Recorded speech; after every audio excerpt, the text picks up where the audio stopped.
प्रश्नावली 4.3 का question number 1 का फर्स्ट पार्ट कराया था। सेकंड पार्ट देखिए, 3x² माइनस 4√3x प्लस 4 बराबर 0। तो द्विघात समीकरण थी हमारी, द्विघात समीकरण ये थी हमारी ax² plus bx plus c बराबर 0 थी। तो इससे हम तुलना करेंगे।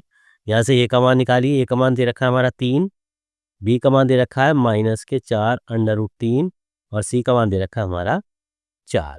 अब यहाँ पर जब हम इसकी तुलना करेंगे तो ये हमारे मान दिखाई देते हैं। इसके बाद हम क्या निकालेंगे? इसके बाद हम विविक्ता निकालते हैं। इसीलिए विविक्ता d से लिखते हैं। इसका मान होता है b² माइनस 4ac। मान निकालिए इसका। b का मान दे रखा है हमारा -4√3, इसका square -4ac minus 4 into a का मान 3 और c का मान 4, -4 गुना 3 गुना 4।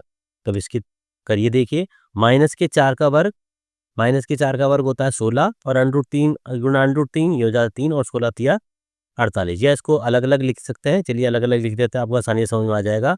-4 का वर्ग ये हो जाता है 16 गुना √3 का वर्ग, √3 गुना √3 3 माइनस, या इसको डायरेक्ट लिख दीजिए 4 तिया 12 और 12 चौक 48। या इसको लिख सकते हैं आप 16 तिया 48 माइनस 48। कितना आ जा मान इसका? इसका मान आ गया हमारा 0, यानी कि d का मान हमारा 0 के बराबर आ गया। और जब b का मान 0 के बराबर आ जाता है तो हम यहाँ लिखते हैं कि द्विघात समीकरण के मूल हमारे वास्तविक होंगे। तो चलिए अब लिखते हैं। जब मान इसका 0 के बराबर आता है तो यहाँ लिखेंगे हम